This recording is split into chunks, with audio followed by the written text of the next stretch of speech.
Sans toi, nous n'existons pas, Seigneur. Éternel, nous regardons à toi ce matin. Que toute la gloire te revienne au nom de Jésus. Amen. Amen. Nous pouvons acclamer le Seigneur notre Dieu.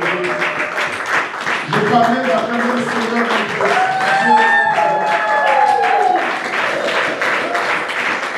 Merci maintenant pour tous les musiciens.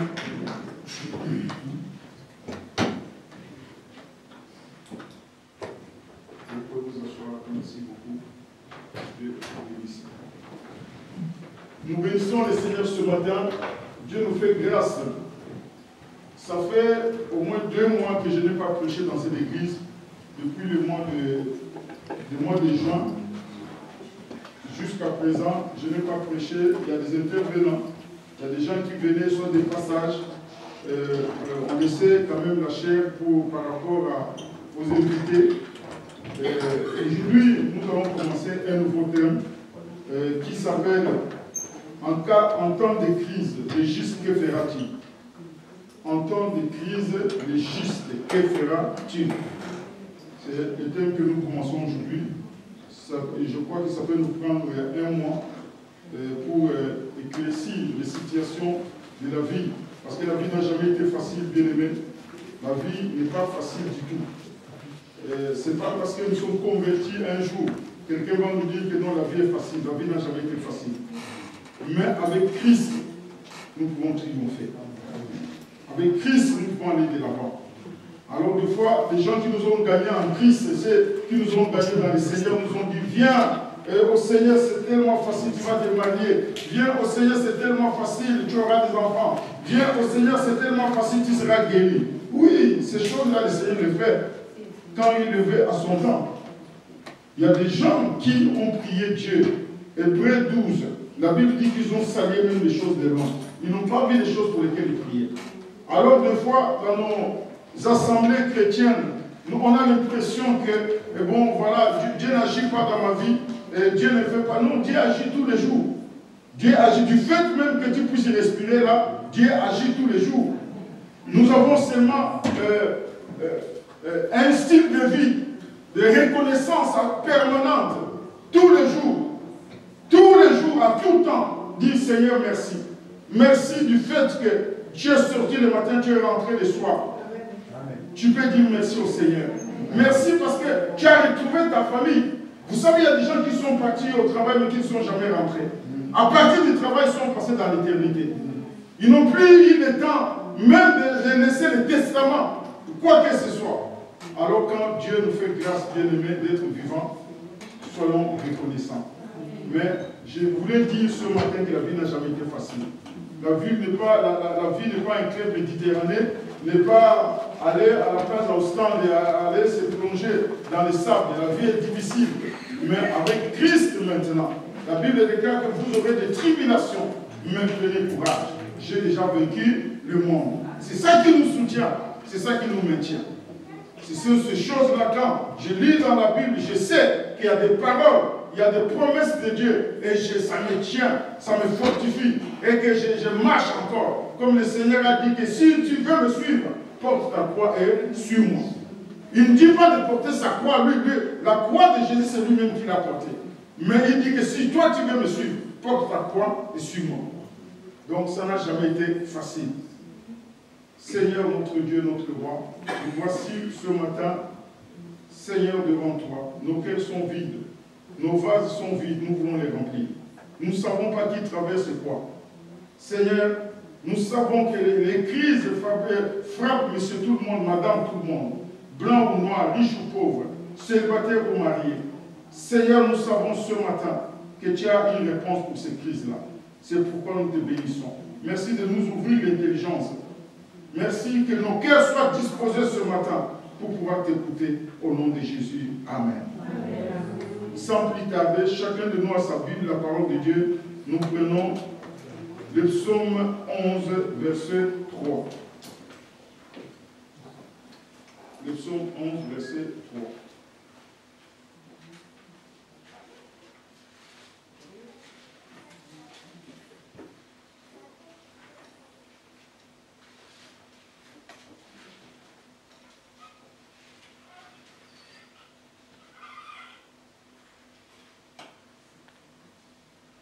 la parole de Dieu, quand les fondements sont renversés, le juste, que fera-t-il?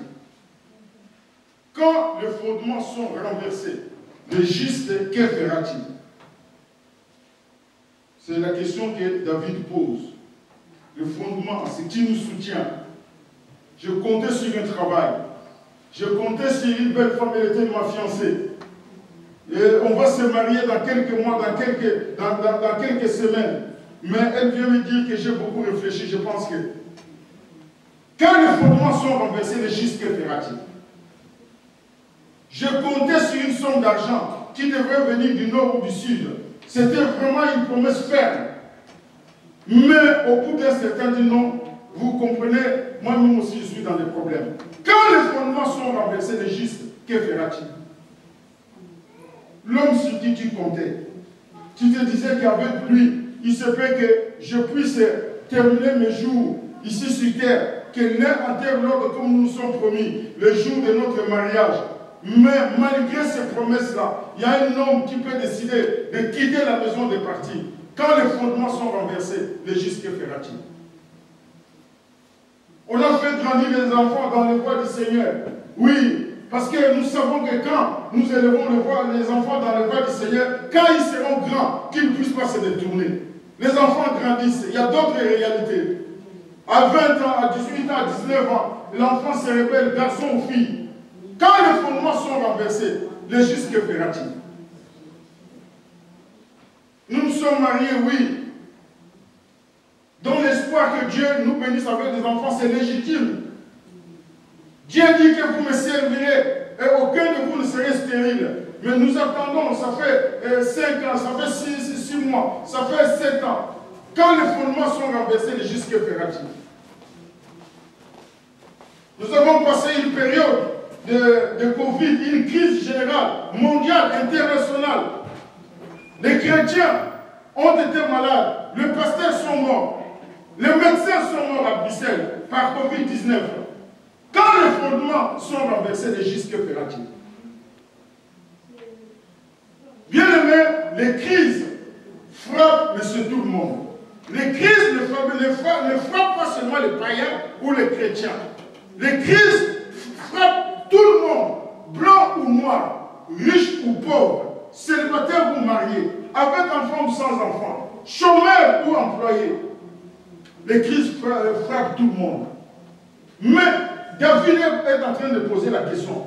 Mais quand les crises frappent monsieur tout le monde, le juste, celui qui a accepté Jésus comme Seigneur et Sauveur, comment sera sa réaction? C'est ça que David pose la question. Nous allons à l'église, oui. Nous avons accepté Jésus-Christ comme Seigneur et Sauveur, oui. Tout va bien, oui. Louons, nous dansons, oui. Mais en des temps de crise, dans des temps difficiles, comment le juste se fera-t-il? Combien de pasteurs ont divorcé aujourd'hui? Combien des hommes de Dieu, des femmes de Dieu ont quitté le mariage aujourd'hui? Combien de chrétiens font la dépression dans les cliniques? Il y a plein d'hommes et de femmes de Dieu qui souffrent de la dépression. Mais quand les fondements sont renversés, le juste, que fera-t-il? C'est ce que nous allons étudier tout au long de ce mois. Il se peut que Dieu puisse te visiter pour être guéri, de comprendre. Tout n'est pas dans les problèmes, tout est dans les réactions. Je voulais dire, tout n'est pas parce que nous traversons des moments de crise. Tout est dans la façon dont nous réagissons par rapport à ces crises-là. Le 2 mars 2022, ici à Bruxelles, s'est suicidé un patron, ici à Bruxelles. Le 2 mars 2022, un patron s'est suicidé ici à Bruxelles, connu et reconnu. Je n'ai pas besoin de citer son nom, parce que nous sommes dans YouTube, tout ça, mais les gens qui lisent les journaux, les gens qui suivent les informations savent qu'il y a un patron qui s'est suicidé à Bruxelles le 2 mars 2022. Je comprendrais qu'un sans-abri à la gare de Nuit puisse se suicider, oui. Il n'a pas de ressources, il n'a pas de moyens. Mais comment un patron, et les journaux ont bien intitulé un patron, s'est suicidé? Oui, les crises atteignent monsieur tout le monde. Les crises atteignent monsieur tout le monde. Des fois, vous voyez, il y a un pasteur qui souffre, ou il n'a pas ceci, ou il souffre de telle ou telle chose.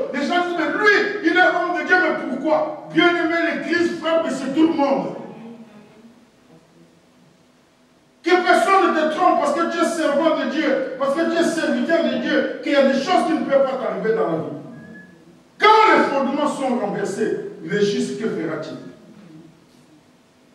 Il y a une attitude, il y a une réaction, il y a une façon de répondre à chaque situation qui nous arrive. Parce que nous avons le Christ, parce que nous avons la parole de Dieu. La vie n'est pas facile, bien aimé.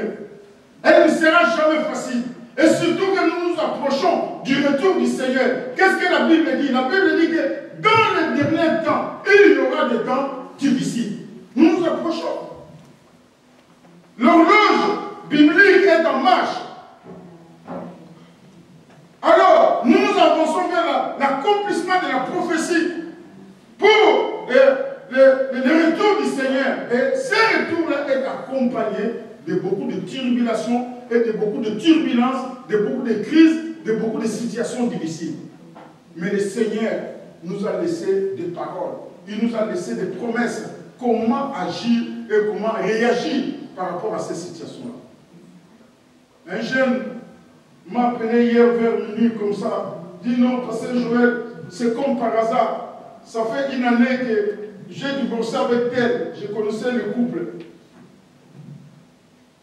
Mais comme par hasard, je n'étais plus ville, ça fait longtemps. Mais le jour, le férié de lundi, là, je bénissais un mariage quelque part. Où le frère était dans la salle. Il dit comme par hasard, tu parlais toute la prédication que tu as fait sur le mariage, tu parlais sur moi. Je dis, mais je suis étonné, mon frère. Papa est déjà parti. Oui, elle est partie. Nous nous sommes disputés un peu, donc elle est partie.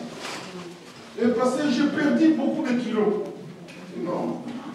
Je dis, petit frère, celui à qui tu parles, c'est celui qui est passé par là. Tu n'as pas besoin de perdre des kilos. Tu as besoin de vivre la vie chrétienne. Les temps de crise arriveront. Les temps de turbulence arriveront. Je l'ai exhorté, je lui ai donné mon témoignage, j'ai prié pour lui au téléphone. Dis, mon petit, prends courage. Vous savez, la meilleure façon de réagir si une femme te quitte, tu trouves encore une qui est plus belle que celle qui a. Ah ouais, c'est une autre façon de réagir. Tu réagis comme ça. Tu te maries très bien. Au lieu de toujours pleurer. Il y en a ici à Bruxelles. Si vous n'avez pas d'informations à Bruxelles, il y en a beaucoup. Il y a un homme qui te quitte comme ça sans raison. Tu as tout fait. Tu l'as supplié. Les enfants sont là. Les chrétiens ne divorcent pas. Mais la femme a tout fait aussi pour ne pas t'écouter. Non, c'est bon. Si ce mari-là ne veut pas t'écouter, il est parti. Tu trouves les hommes de Dieu, tu expliques ta situation. Ils peuvent te donner l'autorisation légale. Si quelqu'un vient dans ta vie, accepte de continuer ta vie.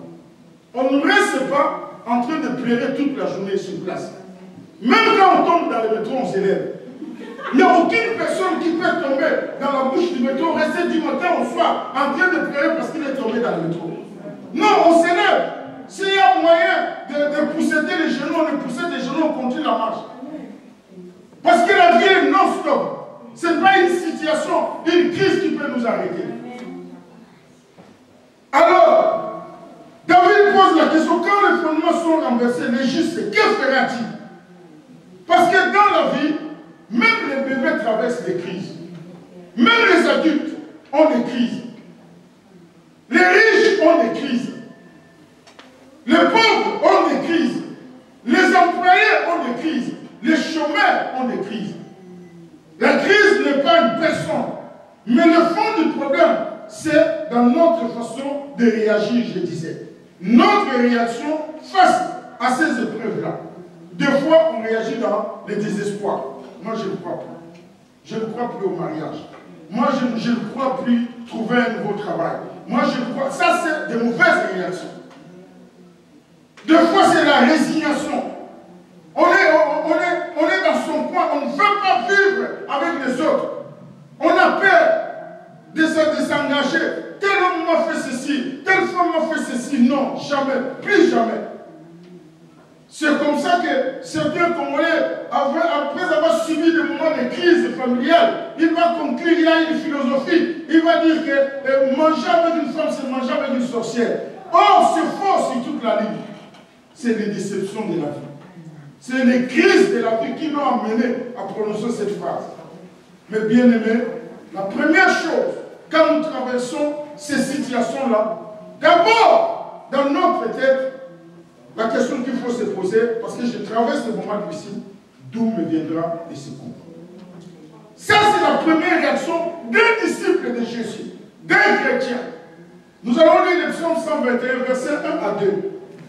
La première chose à chercher dans des moments de crise, c'est d'abord le secours. D'où me viendra le secours? Regardez bien. Mon secours va venir de ma maman, de mon papa. Mon secours va venir de mon mari. Le secours va venir de mon patron, de mon entreprise, de mon banquier. Parce qu'ici, tout est résolu par la banque. D'où nous viendra le secours? Quelqu'un peut nous lire le psaume 121, s'il vous plaît. Versets 1 à 2.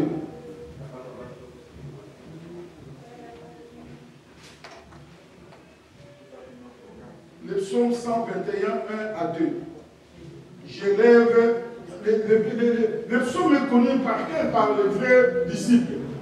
Je lève mes yeux vers les montagnes. D'où me viendra le secours? La réponse?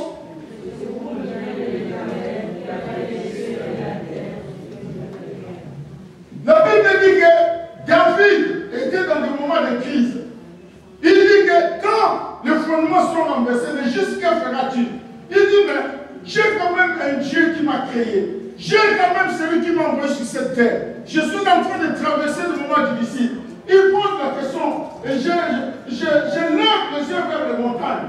D'où me viendra le secours? Les montagnes, bien aimés, c'est là où se trouve notre espoir. Les montagnes, c'est peut-être les autorités. Je suis connu. J'ai un carnet d'adresse. J'ai un agenda. C'est les montagnes.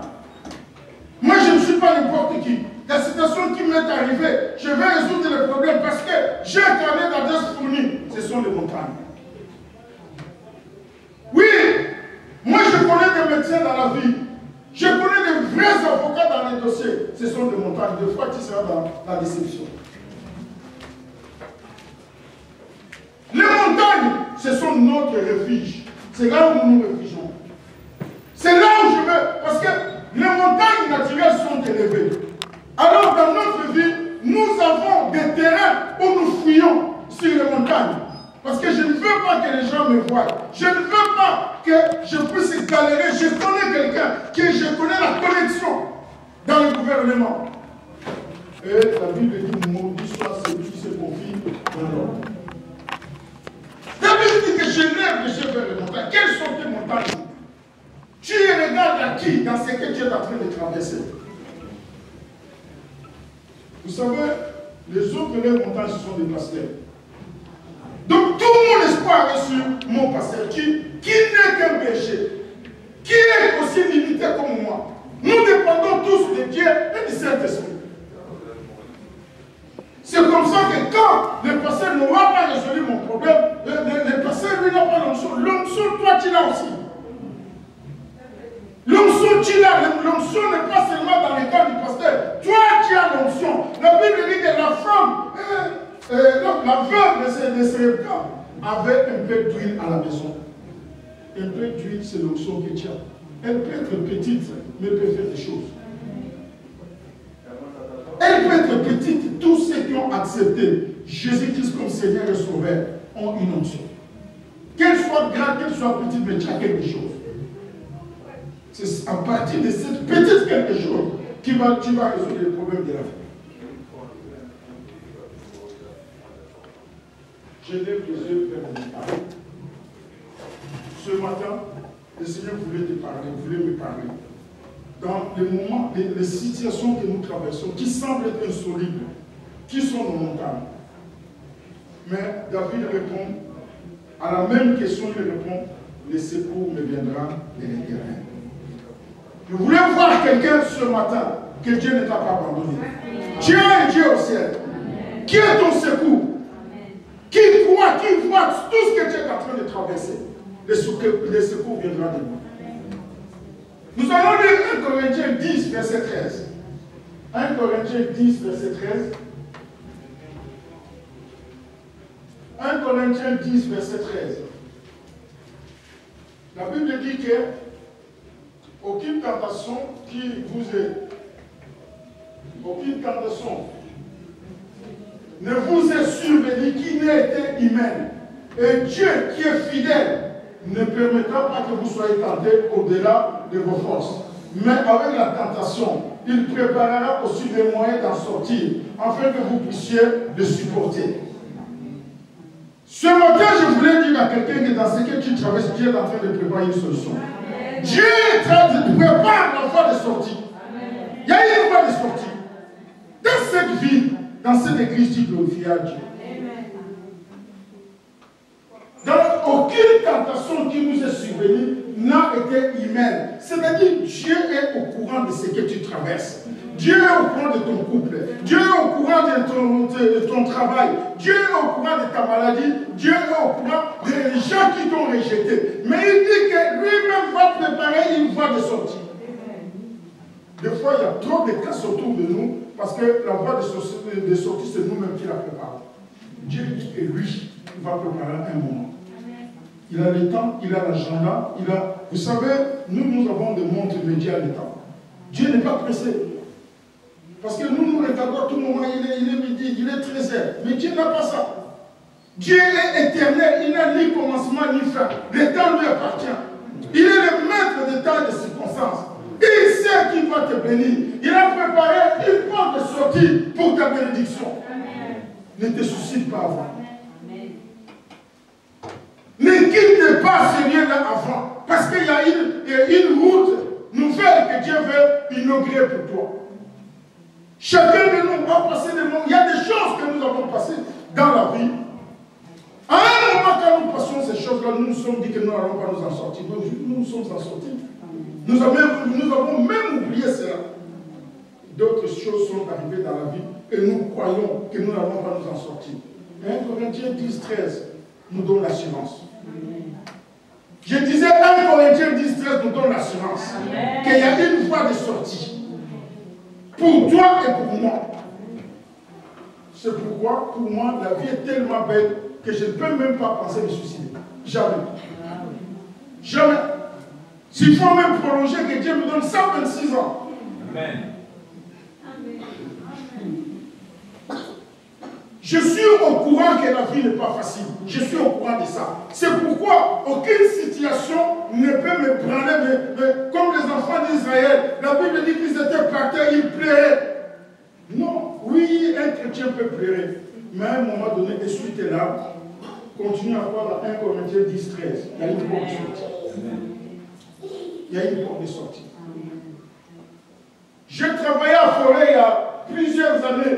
Mon patron m'a appelé. Il dit que Joël, tu sais, j'ai des informations, une est mauvaise, une autre est bonne. Voilà, tu as travaillé avec nous pendant 5 ans. L'entreprise ne tourne pas rond. Nous allons te licencier parce que nous n'arrivons pas à payer autant d'ouvriers.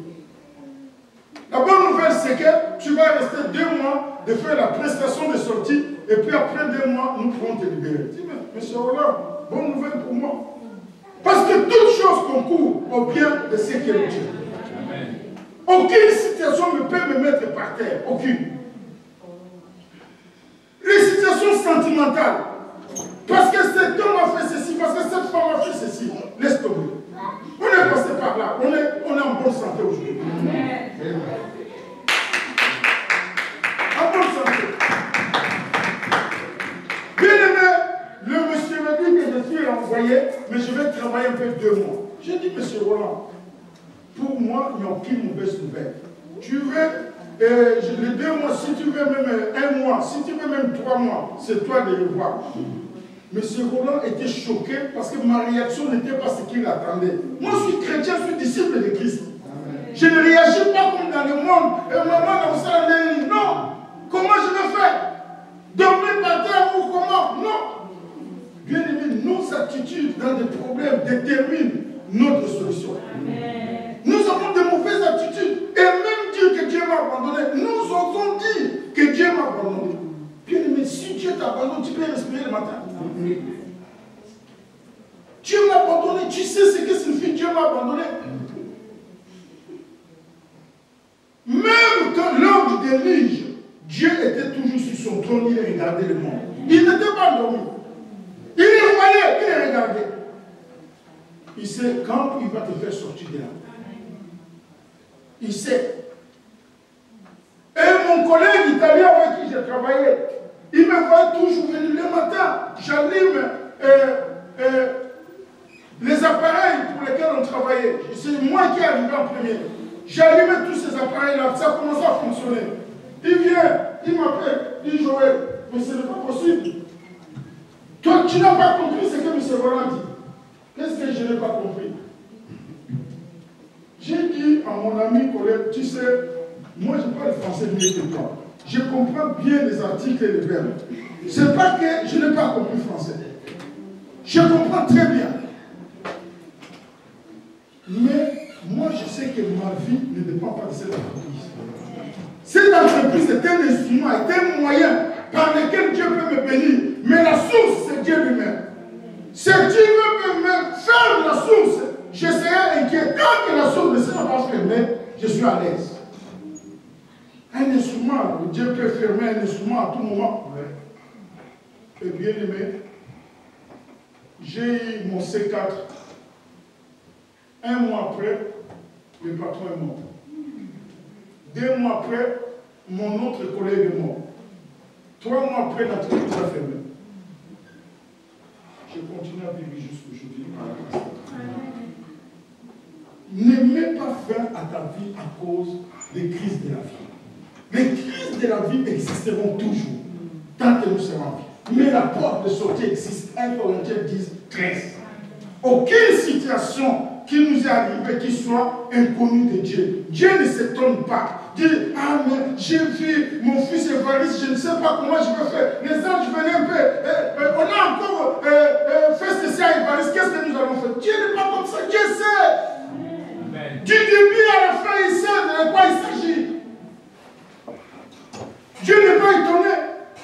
Il ne s'étonne pas. Un homme peut s'étonner. Si Dieu peut s'étonner, il s'étonne de notre incrédulité. La seule chose qui peut étonner Dieu, c'est notre incrédulité. Nous ne croyons pas. Ainsi, bien aimé, nous regardons dans des moments de crise, la première question qui se faut se poser, d'où me viendra le secours? Si les secours peuvent venir des médecins, c'est bien. Mais la première chose, avant de prendre l'ambulance, d'aller à l'hôpital, la première chose, c'est de glorifier Dieu. Tu as encore la force dans ton corps. Loue Dieu, bénis Dieu, dis Seigneur, je m'abandonne entre tes mains. Là, le nom de Dieu est glorifié. Amen. Même ceux qui vont te toucher après, ils vont te toucher par la prolongation de la main de Dieu. Parce que Dieu a été mis en première place. Ne compte pas sur ton travail. Tout peut basculer à tout moment. Tout peut basculer à tout moment dans la vie. Tu ne peux pas croire qu'un patron devient un SDF sans domicile fixe, un patron. Parce que tout peut basculer. Compte sur Dieu. Compte sur Dieu. Et des fois, je pleure, je regarde les gens à cause de leur statut, à cause de leur position sociale. Et il n'a pas besoin de Dieu. Tu sais ce qui va arriver demain? Dieu est notre sécurité. Christ est notre assurance. Parce que nous savons que les chocs existent. Mais à cause de Christ, j'ai un honneur, une assurance, tout risque dans la vie. Quelque chose ce qui va m'arriver, pourvu que j'ai Christ avec moi. Alléluia. Amen. Mon frère, ma soeur, ne compte pas qu'aujourd'hui, tu sais, je suis très fort, je suis en bonne santé, rien ne peut m'arriver, je n'ai jamais été malade. Non. Fais attention. Tout peut basculer. Nous comptons sur Christ. Amen. Quand les fondements seront renversés, les justes, que fera-t-il? Les justes regarderont d'où viendra le secours. Numéro 1. D'où viendra le secours? Deuxièmement, quand la crise arrive, Dieu a besoin de notre cœur. Qu'est-ce qui se passe en nous, au-dedans de nous, que les gens ne voient pas? Nous avons des bijoux, oui. Nous avons des costumes et des cravates, oui. Mais au-dedans de nous, qu'est-ce qui se trouve dans des moments de crise? Disons 2 Chroniques 16, verset 9. 2 Chroniques 16, verset 9. 2 Chroniques 16, verset 9. On peut nous balancer cela au tableau. 2 Chroniques 16, Car l'Éternel étend ses regards sur toute la terre pour soutenir ceux dont le cœur est tout entier à lui. Tu as agi en insensé dans cette affaire, car dès à présent, tu auras des guerres. Nous nous limitons au verset 9. Ça, la suite, tu as agi en insensé, c'est le verset 10.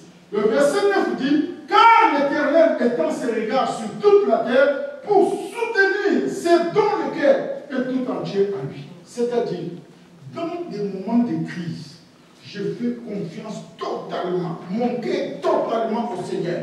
Totalement, pas la moitié, pas un tiers, pas deux tiers. Totalement, je sais en qui j'écris. Amen. J'ai l'assurance que les souffrances du moment présent ne seront pas être comparées à la gloire de temps à venir. Bien-aimé, le cœur tout entier. Deux fois, nous sommes dans l'église, mais le cœur n'est pas tout entier. Le cœur n'est pas tout entier, le cœur est de moitié. Dis non, je ne sais pas. J'ai mon oncle, il peut intervenir. J'ai ma cousine, j'ai ma femme, j'ai mon mari. J'ai mes connexions. Le cœur n'est pas tout entier. Dieu cherche ces gens-là. Ces personnes-là qui ont le cœur tout entier. Dit, comme tu me vois là, je compte sur Dieu. Advienne que pourra, je compte sur Dieu. Le cœur est tout entier à lui. Mon frère, ma soeur, avoir le cœur tout entier à Dieu signifie qu'on ne regarde même pas son salaire, on ne regarde pas son business, on ne regarde pas son statut social, on regarde le Seigneur. Ici, je ne dépends que de toi. Mon cœur est tout entier. Je crois en Dieu du début à la fin. Tout entier.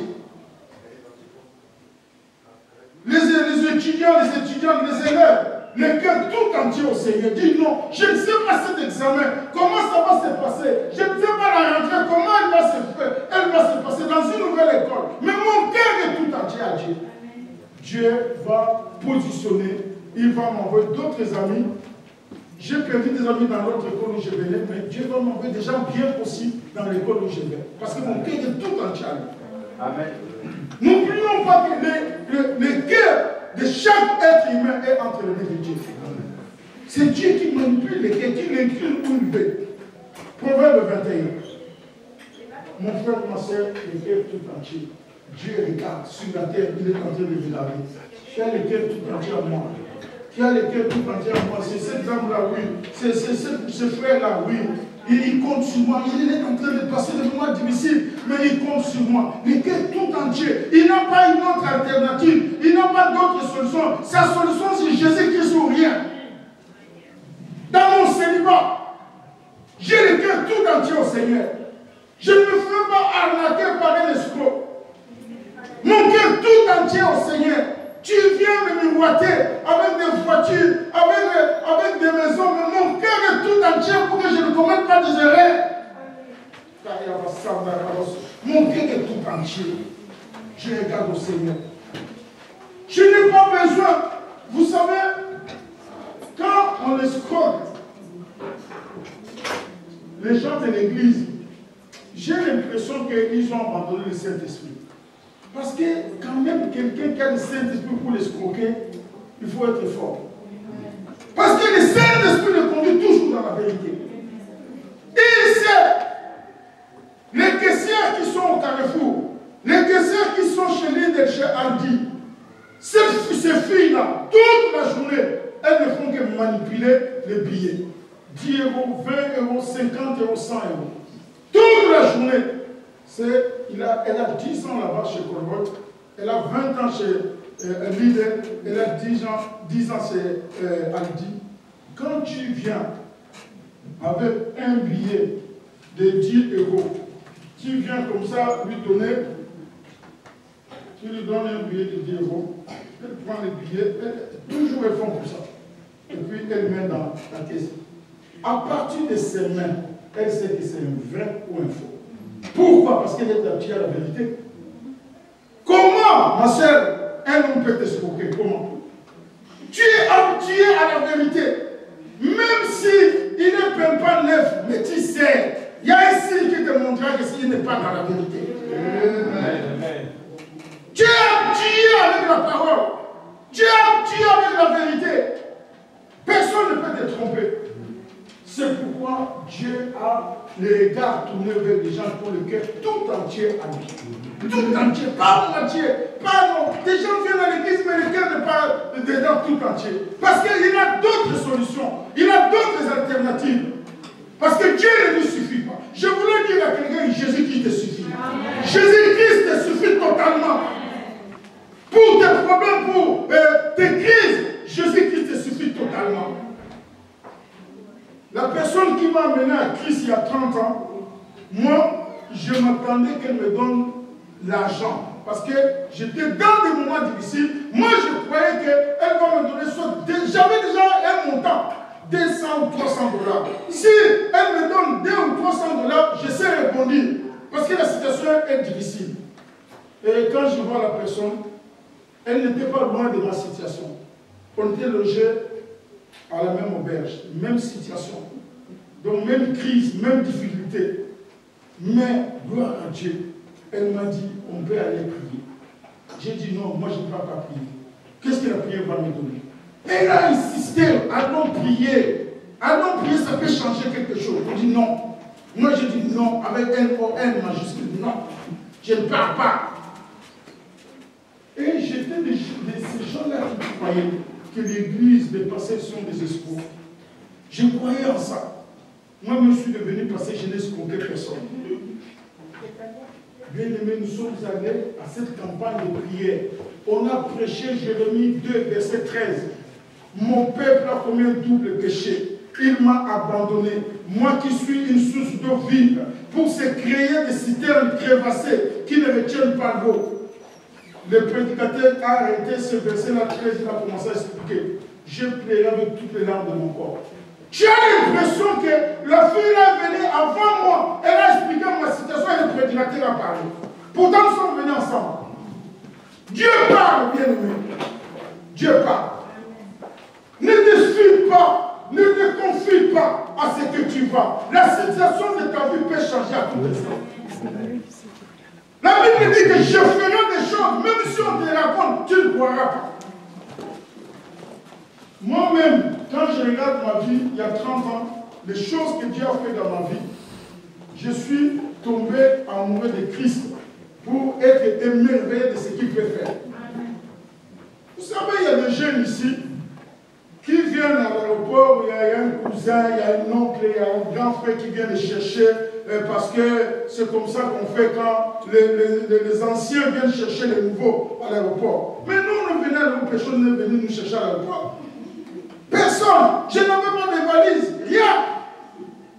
Ma Bible et mon passeport. Point barre, même pas un habit de rechange. Parce que je suis parti dans Mickey. Je suis en Europe, c'est là où il y a tout. Des années plus tard, quand je regarde en arrière, je ne sais pas décevoir Dieu. Tout ce que j'ai, c'est Dieu qui m'a donné. Aucune chose que j'ai, que Dieu ne m'a pas donné, tout vient de lui. Tout, alors tout. Je ferai tout pour le servir. Tout, alors tout.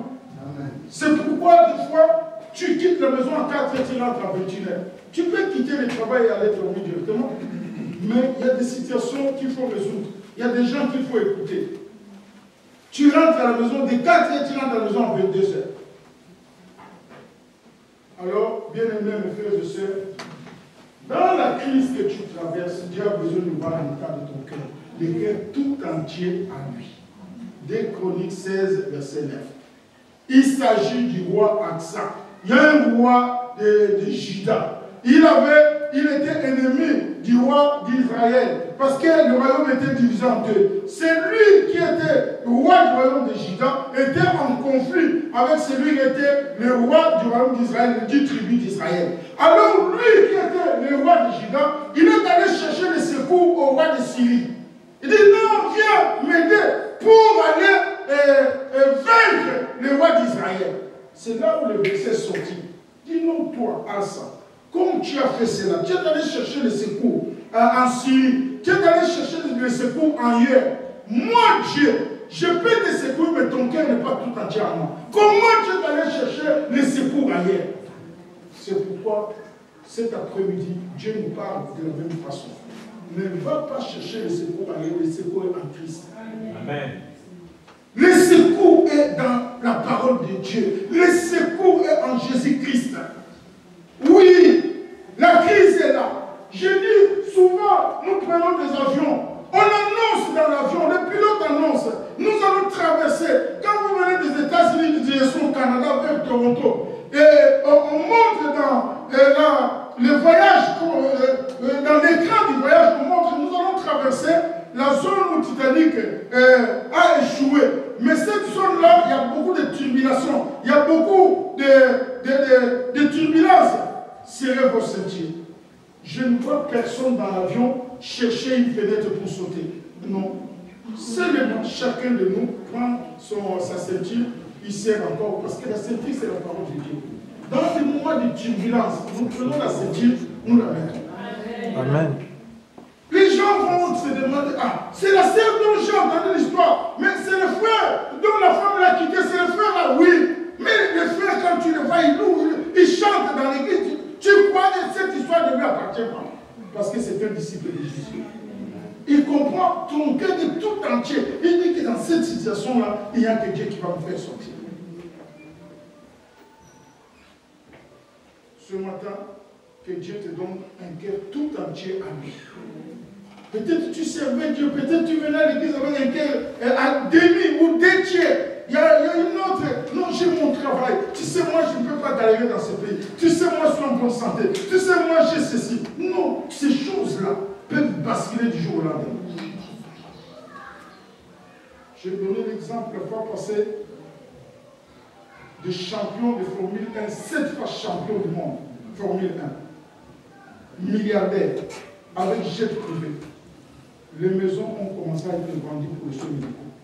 L'avion a été vendu pour les soins médicaux. Personne ne pouvait réaliser qu'une fois à la retraite, il est trop jeune pour être à la retraite de toute façon. Milliardaire. Mais sa femme est en train de vendre tous les biens pour ses soins médicaux. Une simple chute de ski a amené des catastrophes. Bien aimé, notre sécurité dans Christ. Amen. Crise est cruciale. En cas de crise, en cas de situation difficile, le juste que fera-t-il? Il va chercher le secours. Le secours viendra de l'Éternel. Dieu va avoir un cœur tout entier à Dieu dans cette situation-là. Pas un cœur à moitié. Parce que je sais que j'ai ma famille.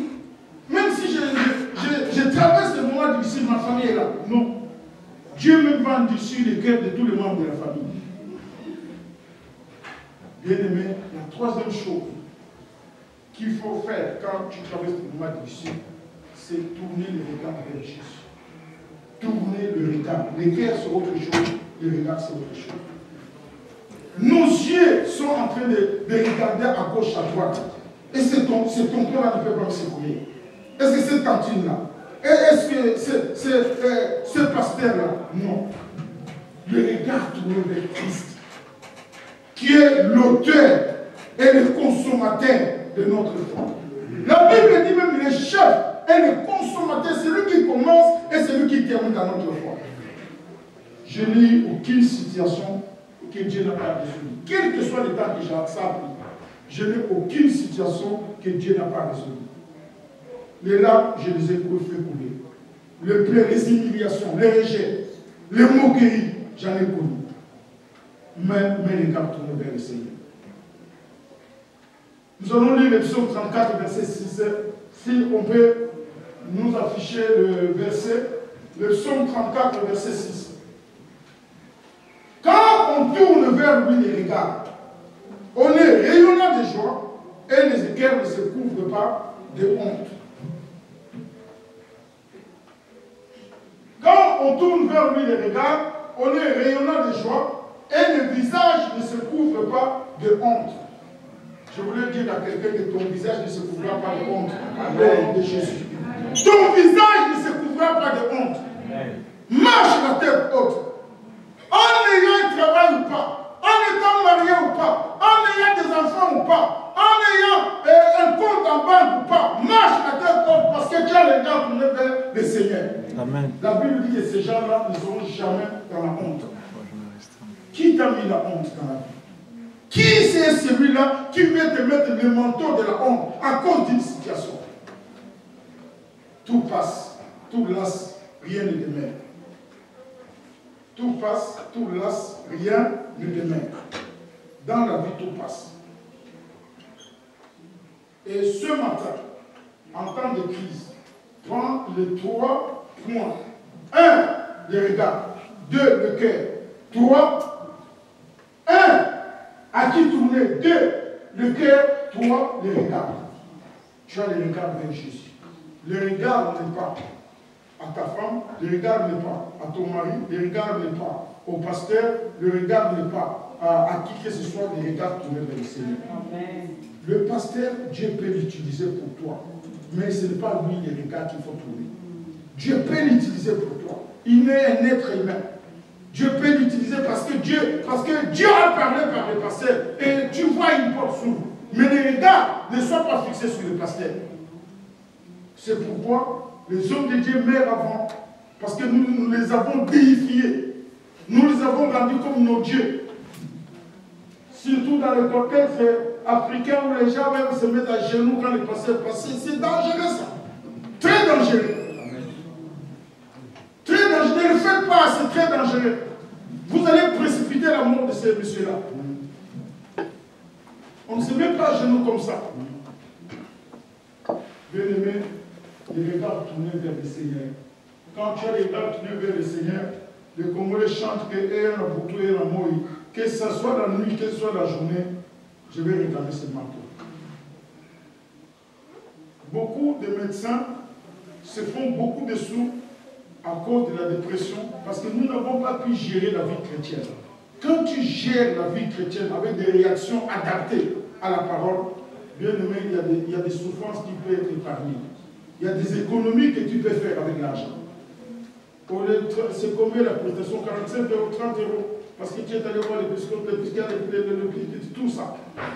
Donc c'est 30, c'est 45 €. Mais tu peux épargner ça avec une bonne attitude, avec la parole de Dieu. La parole de Dieu est un médicament. La parole de Dieu est un médicament. Quand tu la prends, quand tu crois à la parole de Dieu, tu peux être en bonne santé toute l'année. Toute l'année en bonne santé. Je l'ai dit ici, la volonté parfaite de Dieu, ce n'est pas de nous guérir. La volonté parfaite de Dieu, c'est que nous soyons en bonne santé. Ce n'est pas que nous soyons d'abord malades et puis le Seigneur dit non, par même médecine, vous êtes déjà guéris. Non, le Seigneur veut que nous soyons en bonne santé. Donc, les païens là, ils vont aider les médecins aussi, comme sont les créatures de Dieu, à faire avancer leur business. Mais toi, sois en bonne santé. Amen. Les païens vont tomber malades, vont se faire soigner, comme ça, les médecins aussi vont aider sa famille. Mais toi, sois en bonne santé pour louer et adorer Dieu. 3 choses à ne pas oublier. À qui je vais tourner à demander le secours de 2, le cœur tout entier, 3, le regard. Le regard, tu peux ajouter au psaume 34, tu peux ajouter Hébreux 12, verset 2. Le regard fixé vers Jésus qui est le chef et le consommateur de ma foi. C'est là où je fixe mon regard. Mon regard n'est pas chez ma femme, mon regard n'est pas chez mes enfants, mon regard n'est pas chez qui que ce soit. Les gens ont des amitiés avec des chefs d'État, ils ont des amitiés avec la présidence. Ils s'énervent même pour cela. Vous savez, moi j'ai des entrées à la présidence. Mais le président peut mourir à tout moment. Et quand il meurt, tout le monde court. Hein. Il prend ses jambes à son cou, il court. Parce que la plupart sont des dictateurs. Et les amis du dictateur aussi, on les cherche pour les guillotiner. Alors, quand ils sont vivants, ils disent non, moi je suis le pote du président. Oh, cache-toi. Il y a des moments, ça sera difficile. Nous bénissons le Seigneur pour aujourd'hui. Cet enseignement, nous allons continuer une autre facette quand les fondements sont renversés et jusqu'à Ferratier. Alors, bien aimés, ce matin, nous sortons d'ici. Regarde, tu n'es pas en crise. Peut-être ta crise est future, mais tu as le médicament qu'il faut quand la crise viendra. Peut-être tu es en train de traverser des moments de crise maintenant. Cette crise-là peut être financière, économique, familiale, sentimentale, estudiantine. Mais il y a des réponses. Christ est la réponse. Et regarde, tu vers le Seigneur. Ah ouais. Peut-être tu dors dehors, tu n'as pas de maison. Mais dans ce pays, tu auras toujours un appartement. que Dieu a prévu. Nous allons nous lever et prier.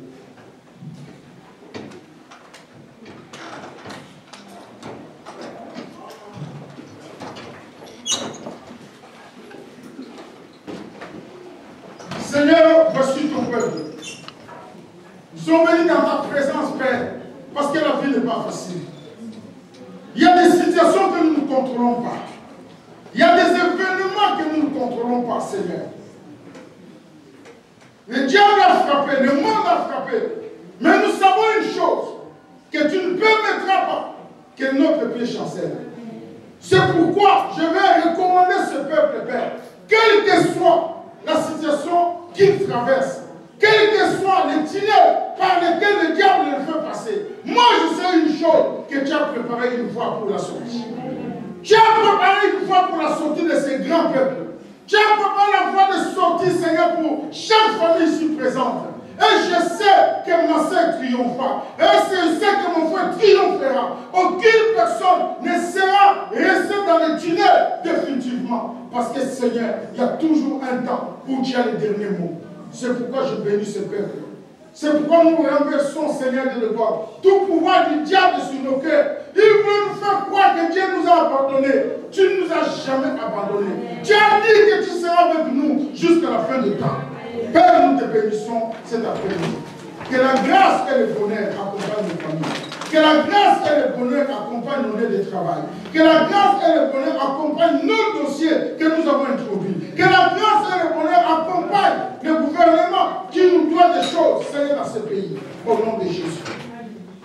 La Bible déclare, si vous êtes docile et obéissant, vous mangerez la meilleure production du pays. Père, dans ce pays, nous mangerons la meilleure production. Nous le déclarons au nom de Jésus. Merci Seigneur pour tout ce que tu viens de faire. Au nom de Jésus. Amen. Nous allons nous asseoir. Je voulais bénir un collègue de travail que j'ai vu ici, qui va se mettre debout, le frère Cyprien.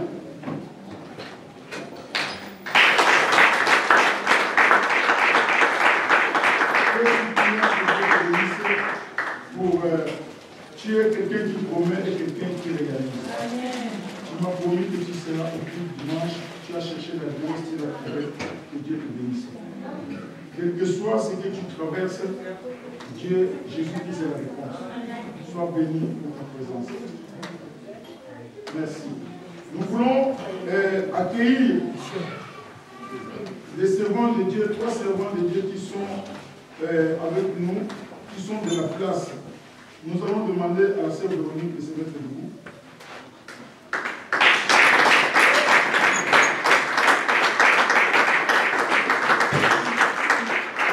Nous allons demander à la sœur Santos Laetitia de se mettre debout.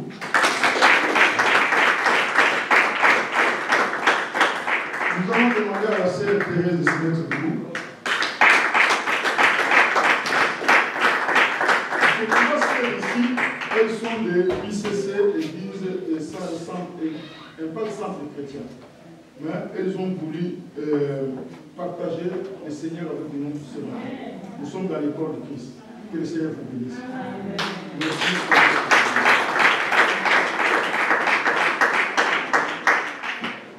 Nous allons accueillir la famille de la sœur, une fille qui vient de très loin, de Colombie. 8 000, 9 000, 10 000 km, très loin. Mais elle a voulu se réunir avec nous ce matin. Nous allons demander à la famille de se mettre debout.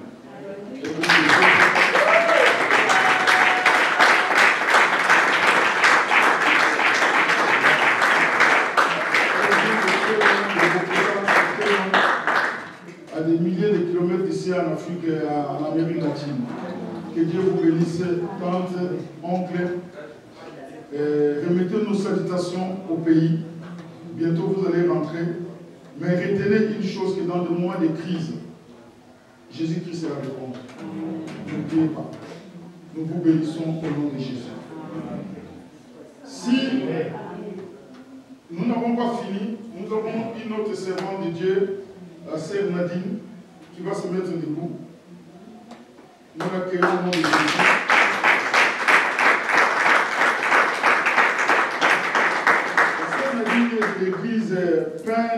ça. Plein d'évangile, voilà.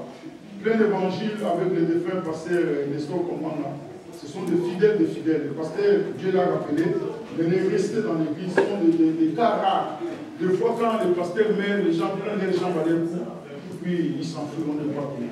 Mais là, la sœur est fidèle, donc elle ne souvient pas des pasteurs, elle souvient Christ. Dieu a appelé les pasteurs, mais elle est toujours là, fidèle dans le poste où elle est. Que Dieu te bénisse, ma sœur. Et nous avons la femme de notre prophète d'Élix, qui est déjà rentrée aux États-Unis, mais sa femme rentre demain pays. Sa femme est pasteur, nous accueillons maman Julien au nom de Jésus.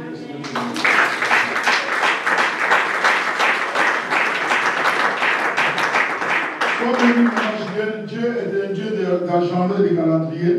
Des jours qu'il trouvera un calendrier, un agenda, vous verrez avec maman Arlette parler des femmes. Les femmes ont beaucoup de choses à se dire entre elles pour que nous soyons bien.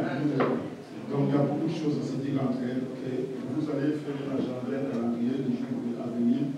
Dieu ne manquera pas ses profils. Amen. Pour boucler la boucle, aujourd'hui, c'est l'anniversaire de notre pasteur Maki. Il a un demi-siècle.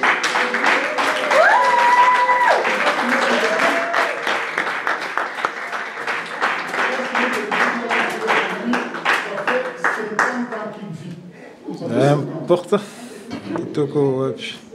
Un demi-siècle, ça fait 50 ans qu'il respire tous les jours. Ah ouais. Et Dieu lui a fait grâce. Beaucoup de ses amis sont déjà partis. Alors nous allons prier pour lui. Avant de prier, nous allons chanter d'abord les bons chants. Joyeux anniversaire. Joyeux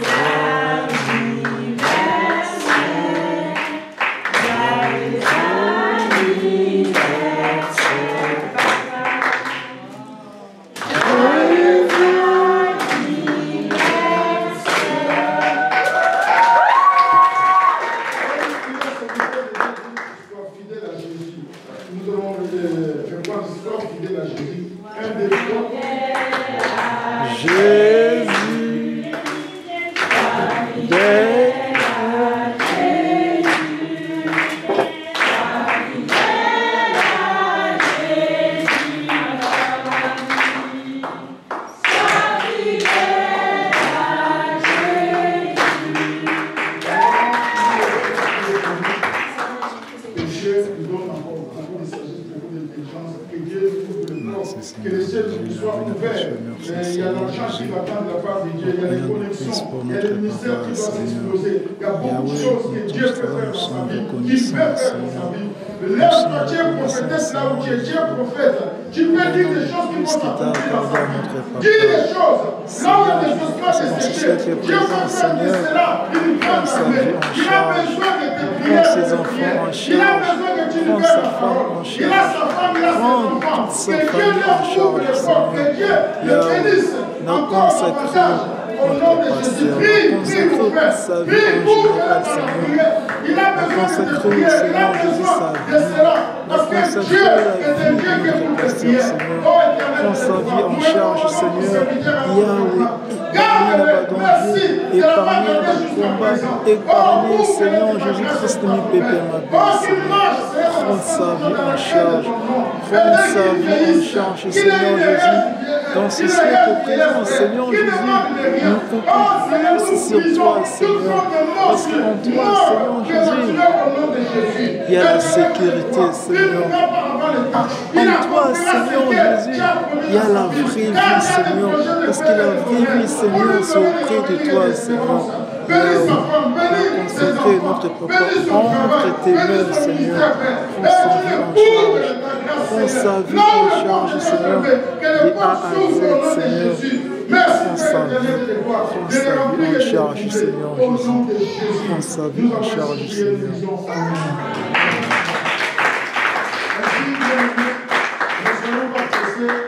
Il y a des choses à grignoter dehors à l'occasion de l'anniversaire. Tu ne peux pas aller très vite, donc tu dois manger quelque chose pour dire que tu l'aimes. Amen. Donc nous allons partager ce que l'Église a prévu pour cela.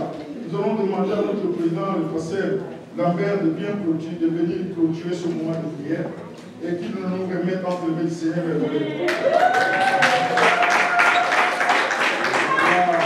la semaine, et puis les offrandes et les dimanches. Jésus-Christ est Seigneur. Jésus-Christ est sorti du tombeau, il est Seigneur. Tout genou fléchira, toute langue confessera que Jésus est Seigneur. Éternel Dieu, nous te bénissons parce que tu es le seul et le véritable Dieu qui est notre solution. Merci pour la parole. Merci Seigneur pour les différentes parties de ce culte. Merci au grand Dieu pour ce grand jour. Tu nous rassures encore que nous puissions nous dire que tu es la solution et la seule valable. Merci Seigneur pour ton peuple qui a écouté ta parole. Que cette parole tombe sur la bonne terre. Que nous puissions la pratiquer en temps difficile. Que cette parole prenne vie. Car toutes tes paroles sont esprit et vie. Jésus-Christ, tu es esprit. Que les Saint-Esprit nous conduisent. Car aucune de tes paroles ne restera vaine. Toutes tes paroles prennent toujours forme. Que ce soit physiquement, spirituellement, financièrement, matériellement, émotionnellement, sentimentalement, même dans les études de nos enfants qui rentrent à l'école dès cette semaine qui commence. Nous voulons te remettre l'homme de Dieu, le pasteur Joël Mboula et son épouse, maman Arlette et toute sa famille. Nous voulons aussi te remettre, Seigneur, tes brebis, parce que tel que nous sommes venus ici, le diable n'est pas content, mais nous sommes rassurés au travers de ta parole. Nous regarderons à toi, car nos bénédictions, notre protection vient de toi. Même dans les déserts, tu savais, Seigneur, abriter tes enfants, leur donner à boire, leur donner à manger. Aucune de ces brebis, aucune de leurs jambes, aucun de leurs pieds n'était enflé dans le désert. Quel que soit le moment difficile que nous traversons, nous croyons que tu es là. Ce sont des épreuves de la foi. Oui, Seigneur, tu es le chef et le consommateur de la foi, comme dit Hébreux 12, verset 2. Nous voulons que tu puisses, Seigneur, augmenter notre foi. Car les apôtres ont dit, augmente notre foi. Nous te disons merci pour la servante de Dieu, l'épouse de notre prophète de luxe. Merci pour le pasteur Maki. Merci pour les servantes et les serviteurs. Merci pour le frère en Christ, la sœur en Christ qui a quitté sa maison pour venir.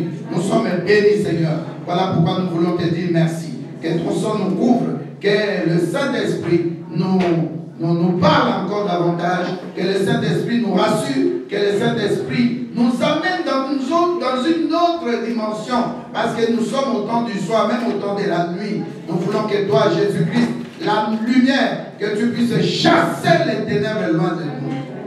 Nous bénissons le pasteur aussi, Augustin, avec le culte de Christ vainqueur qui va commencer. Nous bénissons, Seigneur, tous ceux qui nous aiment, et nous remettons entre tes mains ceux et celles qui ne nous aiment pas. Nous croyons, Seigneur, que tu es le Dieu qui agit en Belgique. Tu agiras aussi dans tous nos pays.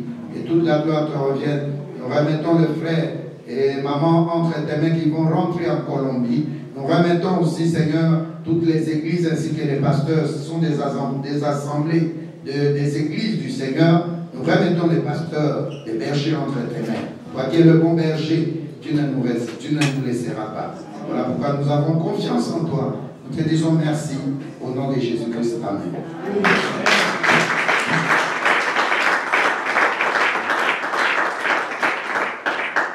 Soyons bénis, allons prendre le sandwich dehors pour permettre aux autres de venir.